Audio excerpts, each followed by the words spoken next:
Hey everybody, today we're going to be talking about how you can set up the best tank for your bearded dragon, whether you already have one and you're looking to upgrade or you're just looking to get into one. Today we're going to go over all the steps that you're going to have to take to get your enclosure completely set up and ready for your new bearded dragon. Now that you've decided that you do want to get a bearded dragon or you're looking to upgrade for your bearded dragon, you need to be looking for a tank that's at least 120 gallons or a 4x2x2 in size. Bearded dragons like to run and they like to climb, and so they need that room to be able to run around and climb and play. And so a 4x2x2 is the minimum recommended size. But you can always go bigger than that. Bigger is always better, especially when it comes to something that's living and breathing. Now your only limiting factor is going to be how much you're actually wanting to spend on the enclosure and how much you're wanting to spend on the lighting to keep it at the right temperature and the humidity. Now most people, whenever you ask them what the best enclosure for your bearded dragon is going to be, they're going to tell you a PVC enclosure. That just refers to the type of plastic that the sides, the back, and the bottom are made of on certain enclosures. Most of them have an aluminum frame with a screen top and a sliding front open. Some might be clear plastic or it just might be glass. Now those are overall better than all glass tanks for a number of reasons. They have a lot more cons than the PVC style enclosures do. One of the biggest pluses to PVC over glass is that it's a lot easier to control the temperature and humidity within that plastic enclosure than it would be a glass one. I'm not a scientist and I don't know the exact reasons behind that, but I do know it is easier to maintain and get to those temperatures and the humidity numbers that you need. Another thing is that the PVC is more lightweight and it's easier to keep clean because you're not trying to keep, shiny surfaces clean. It's just like a dull plastic. And the last plus I would really say about PVC is that it's a non-reflective surface on the back and the sides.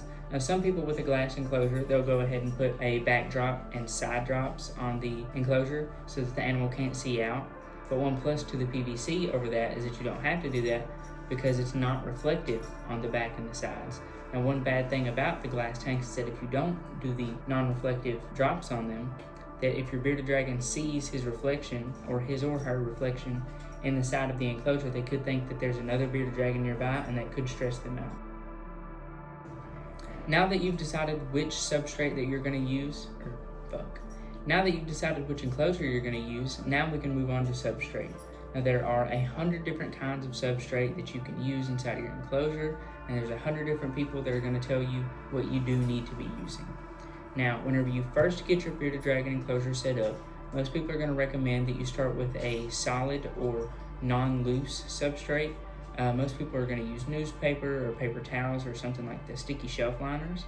And you just use those until you get the husbandry down, like you get your temperatures and your humidity down, and you get the animal, happy and healthy and set up inside the enclosure.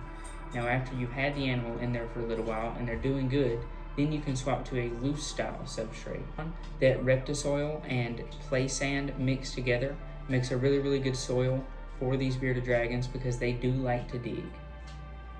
Now, one thing I definitely do not recommend is the carpet. All kinds of places sell reptile carpet and it is absolutely terrible because your bearded dragon, they can snag their nails and snag their fingers on the carpet and they can potentially lose their fingers and break off their nails.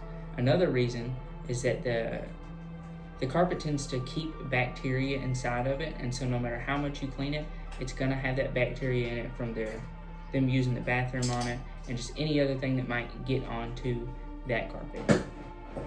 Now, another loose substrate that I would definitely recommend staying away from is called calcium sand. Now, if your bearded dragon thinks that it's not getting enough calcium or UVB, and it's just overall, it's going to start eating the calcium sand, and that could lead to impaction, which could kill your bearded dragon. But like I said, bearded dragons do benefit from the ability to being able to dig, which is why that they do recommend Reptisoil because it kind of holds its shape just a little bit better. And digging will provide enrichment for them.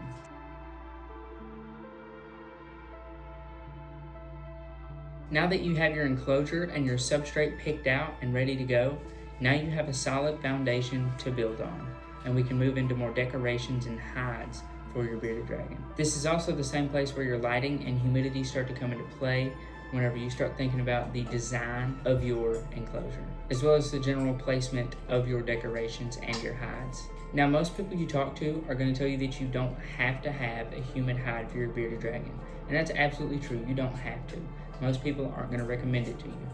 But if you have the extra room or you have the extra space, I personally always will recommend getting a humid hide, just because whenever it comes time to shed, or they're feeling really, really low on humidity, or going inside of a humid hide can help them get that shed off. It can help them start to feel better. It's better to give them the resources that they may need one day rather than them need them and not have them. So like I said, it's not absolutely necessary, but if you have the extra room, it's never a bad idea. The humid hide should be kept on the cool side, and there are all kinds of humid hides you can pick from. We personally use a humidity hut just because of how easy it is to keep the humidity inside of there.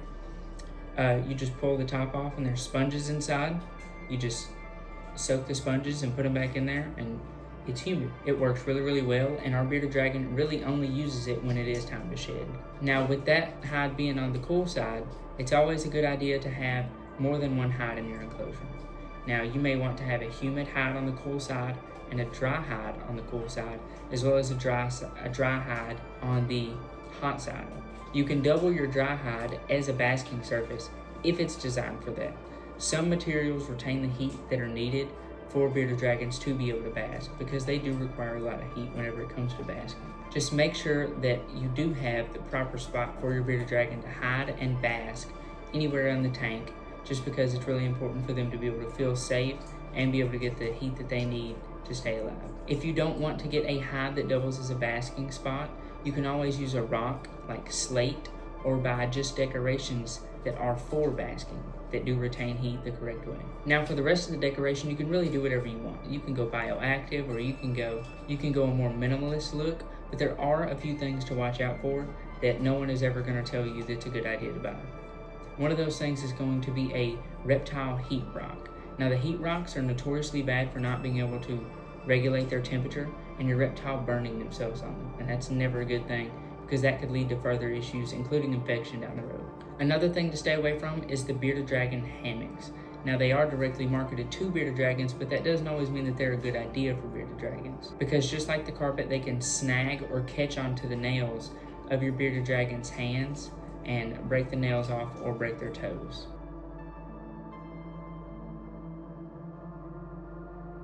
Now that you have your tank all decorated just the way you want it, it's time to look into the most important part of keeping your bearded dragon, and that is lighting. UVB is extremely important for your bearded dragon because it really determines how healthy they are going to be. Most coil type and combination bulbs will not work for your bearded dragon. They just generally don't put out enough actual UVB rays for it to be beneficial to your bearded dragon and for it to be able to do the processes it needs to stay healthy and prevent MBD. It is generally agreed upon by most of the people that do keep bearded dragons, and just most reptiles in general, that linear UVB bulbs are the best out there. Most people for bearded dragons are going to recommend the Arcadia or Zoomed T5 UVB bulb. Most of these can be purchased for anywhere from $60 to $80, and it will provide enough UVB to prevent your bearded dragon from getting MBD.